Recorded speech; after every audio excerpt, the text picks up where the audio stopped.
up is Direct Communication 101. It's about how to communicate with neurodivergent people, for both neurodivergents and neurotypicals. Neurodivergent means a person whose brain is significantly different than the typical human brain. It's often refused to refer to people on the autism spectrum, but it also refers to people with other conditions. People who are not neurodivergent are considered neurotypical. And neurodivergents are neither better nor worse than neurotypicals, just different.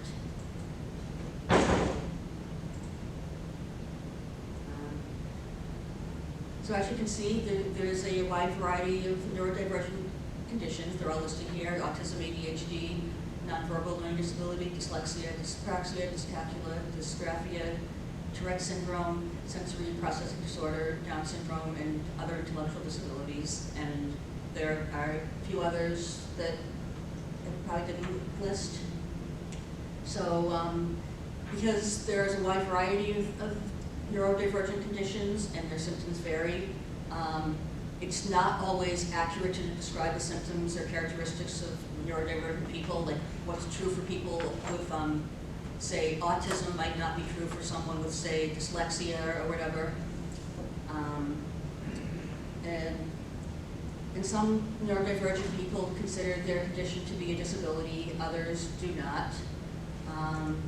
And then there are some people with a specific condition, for instance, dyslexia, OCD, anxiety, depression, consider themselves to be neurodivergent. And another person with the same condition may not consider themselves to be neurodivergent, as their disability doesn't affect their communication or social interactions. Like, for instance, I know somebody who has OCD and anxiety, but he does not consider himself to be neurodivergent. He considers himself to be neurotypical. I describe myself as neurodivergent. I have ADHD, I have nonverbal learning disability, and I have anxiety. I don't have autism, but NVLD, nonverbal learning disabilities, shares many of the same characteristics as autism. Like, I like to say that if autistic people were the country and neurotypical people were the cities, I'd be a suburb. That is neither one nor the other, but has elements of both. In some ways, I'm like an autistic person. In some ways, I'm like a neurodivergent person. And then there you have other characteristics that neither of those people have. And because in some ways my brain functions like an autistic brain, in some ways it's like a neurotypical brain, I feel like this makes me uniquely qualified to help neurodivergents and neurotypicals communicate with each other. The next several slides will focus on neurodivergent people who communicate differently than most people. This includes people with autism, with nonverbal learning disorder, and several others whose communication style is more verbal and less nonverbal. And I think it might also apply to some neurotypicals who are from a culture where everyone is direct and people don't give subtle hints. But these are just good things to apply to both of those groups. In this presentation, ND stands for neurodivergent, NT stands for neurotypical. Neurodivergents have trouble with nonverbal communication. They have trouble reading other people's nonverbal communication, and they also may be unaware of a message that their own body language is sending to others. It's been said that between 55 to 90% of communication is nonverbal.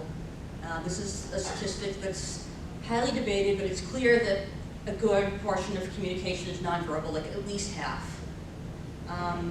Neurodivergents can be taught to read faces and discern tone of voice, much like how people are taught to read words. I like to say the difference between me and a neurotypical person is that neurotypicals have to be taught to read words but figure out how to read faces on their own. I, on the other hand, figured out how to read words on my own, but had to be taught to read faces. So yeah, if you're neurodivergent, nonverbal communication is like a code that you have to learn to crack. And some neurodivergent people, especially those on the autism spectrum, have trouble making eye contact when speaking to someone. They find it distracting to look at people's eyes. Neurodivergents have trouble reading between the lines. What does it mean to read between the lines? It means to understand not only the words that are said, but also the words that are implied. And this is something that most neurotypicals can do without much effort. Neurodivergents, on the other hand, only understand the words that are said. We don't always understand the words that are implied.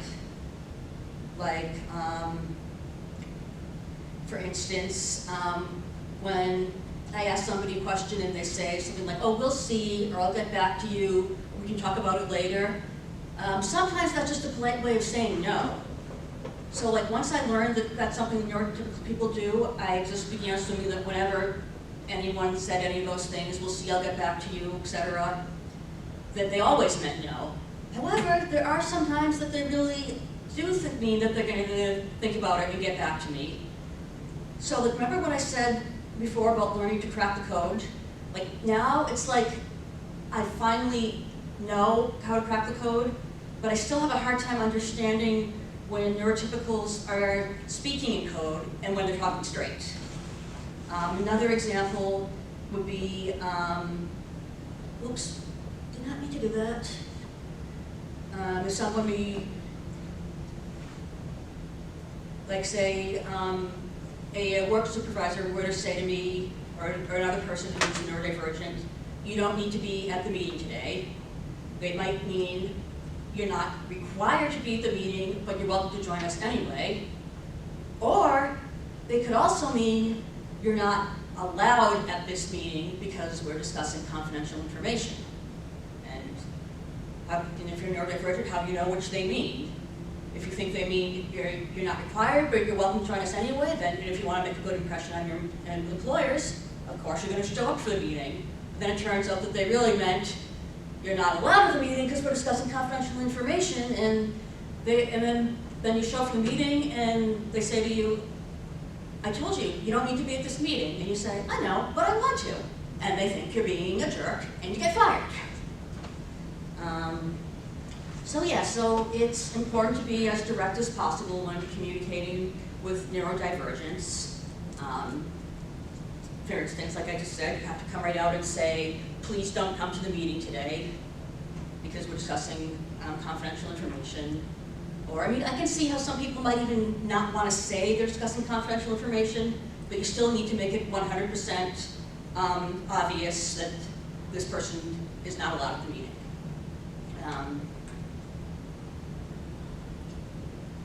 And even saying things like reading between the lines, that's something that some neurodivergent people might not understand that phrase. They'll take it literally. They'll say, how can I read between the lines? There's nothing but white space between the lines. They don't realize that it means understand what's implied as opposed to what's just being said. Which, when you think about it, is a really good metaphor because there's nothing but white space between the lines. If you're neurodivergent, you don't see what's being implied but not said out loud. So, another important thing to remember is when you're talking to neurodivergents, when you say something like, call me anytime you need me, or you can do anything if you set your mind to it, be sure to add within reason. Yet you may feel that within reason is implied and therefore unnecessary, but it is not for neurodivergent. It's not implied and unnecessary. Like anytime you say something like always, never, anything, anyone, anytime, always add within reason. Just a few weeks ago, there was the Be Seen event, and I was at the Excel table, and some students walked by, and we had like little rocks, we do like paintings of rocks, and Kaylee said, oh yeah, you can paint whatever you want. And I said, anything within reason. And they're like, oh yes, of course. Because I mean, I always say within reason, because I just want to be 100% clear to everyone.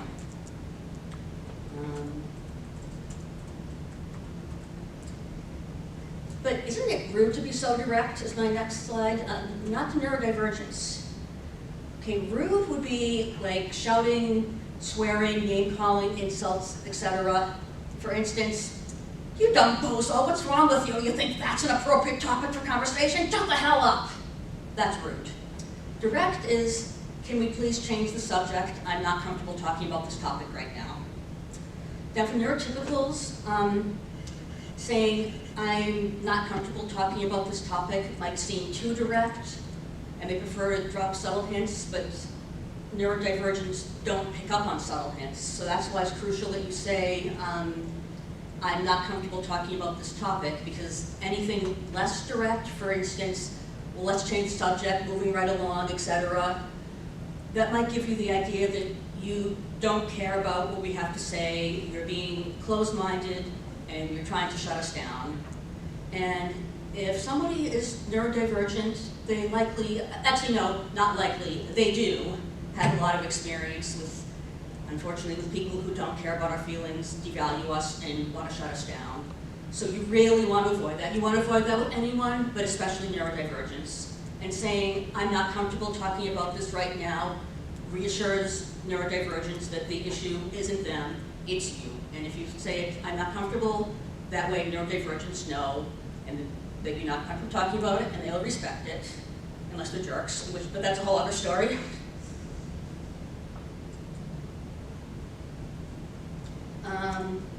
Now, like many neurodivergents, I have a hard time understanding why neurotypicals think that it's rude or impolite to be direct. So I tried to look at it from a perspective of a neurotypical person, and I thought about it and I realized that if I were neurotypical and I were to be something like, "Oh, feel free to call me anytime you want to," within reason that is, I'd probably think, really? Why did they feel the need to add "within reason"?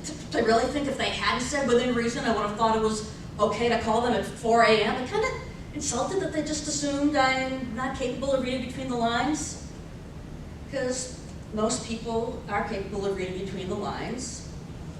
And when you're capable of doing something that most people can do, it can be insulting to have someone assume that you can't do it. It would be like if someone were to say to me, "Oh, I'll meet you at a certain building on campus, but just so you know, you're going to have to go through the side entrance because the only way to get in through the front is to go up a flight of stairs. You're going to want to go around the side, enter on the ground floor, and then take the elevator up to the main floor." I mean, in that case, I'd be kind of insulted that they just assumed I am incapable of climbing a flight of stairs. Like, really? Do I look that out of shape to you? Really? However, if you were to say that to someone who uses a wheelchair or a cane or crutches or is otherwise physically disabled and their disability is visible, they won't be insulted because they are, in fact, incapable of climbing a flight of stairs. And likewise, neurodivergents are not going to be insulted by direct communication. And you might think, do I really need to be that explicit? Come on, anybody with a typically functioning brain can understand what I meant. But that's just it. We don't have typically functioning brains, so you gotta be direct. Oops, didn't mean to do that. Some people say that neurodivergents speak a different language than neurotypicals, but it's really not. We speak the same language, but we just communicate in different ways. Giving subtle hints to a neurodivergent person isn't really like speaking a foreign language, because when you hear people speaking a language that's foreign to you, you don't understand them, but you also know that you don't understand them because you're able to recognize what they are saying as a form of communication, albeit one that you don't know.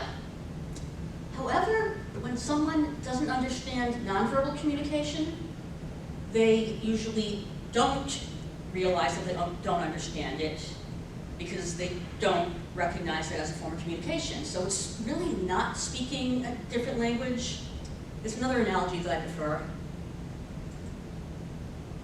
It's like texting a landline phone.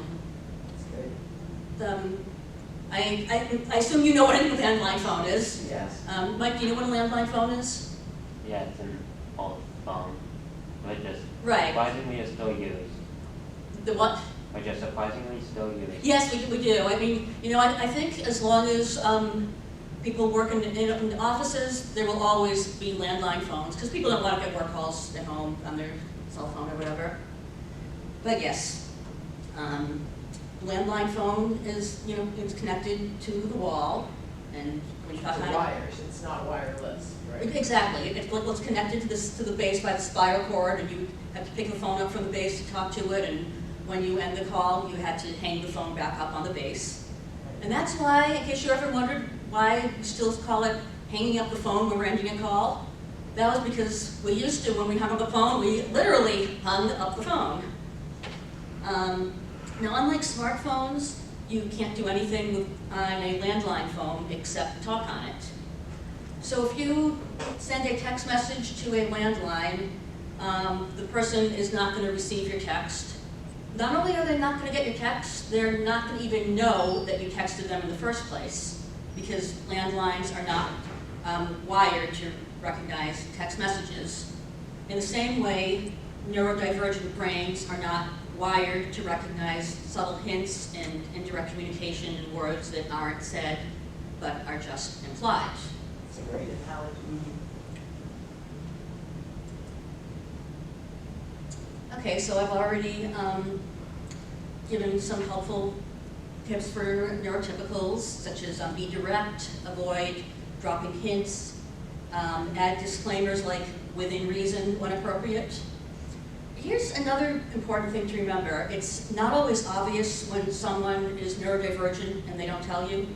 Can you tell that I'm neurodivergent just by looking at me? Would you have known if I hadn't told you? Yeah. Yeah, I mean, but some people, some neurodivergent people, might not be comfortable disclosing that they're neurodivergent. And then there's some neurodivergent people who might not even realize that they're neurodivergent. Because like I said, when you don't understand nonverbal communication, you don't know that you don't understand it. So much so, in fact, that one of the symptoms listed for nonverbal learning disorder is you don't realize how severe your disability is. So the point is, like, you don't always know that the person you're talking to is neurodivergent. So should we always be 100% direct just in case someone might be neurodivergent? I mean, I personally think it would be great. Most neurodivergents would agree. But here's the thing, most people are neurotypical and not neurodivergent. If there were more of us than there were of them, then we'd be called neurotypical and they'd be called neurodivergent.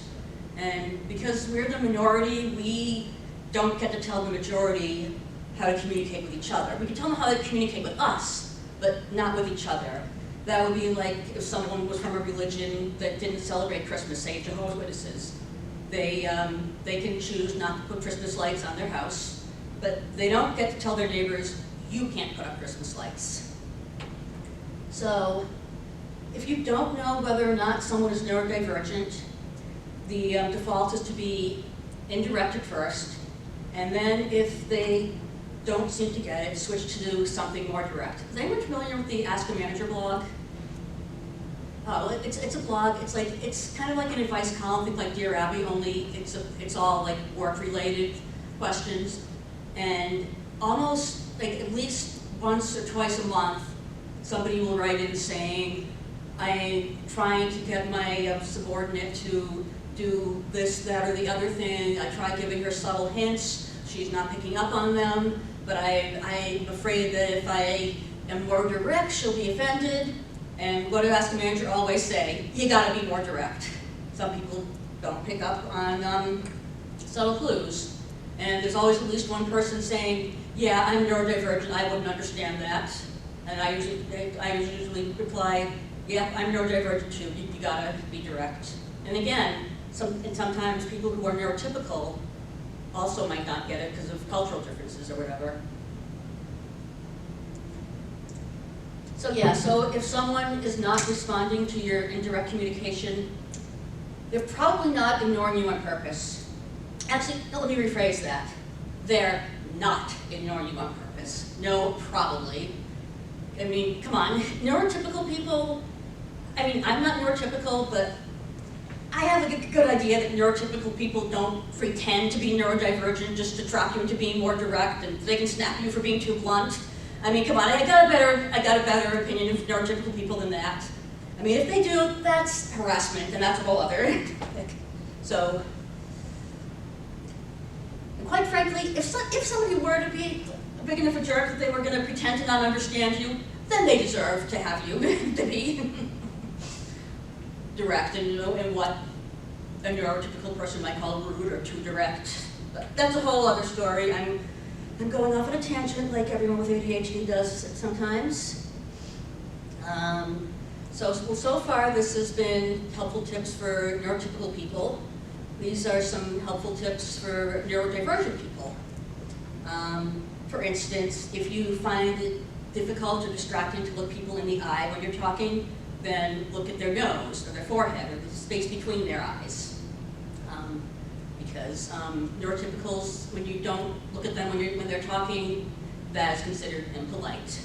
And again, because neurotypicals are the majority, we have to, you know, default to them, and not the other way around. Another important tip is disclose that you're neurodivergent. And if you don't feel comfortable disclosing your specific diagnosis, you can just say, I have a condition where I don't understand subtle hints. I need to be told directly. And if you don't disclose it at all, then people will probably communicate with you in a way that you can't understand, like texting a landline. Another important tip is remember that what is appropriate in one situation is not necessarily appropriate in another.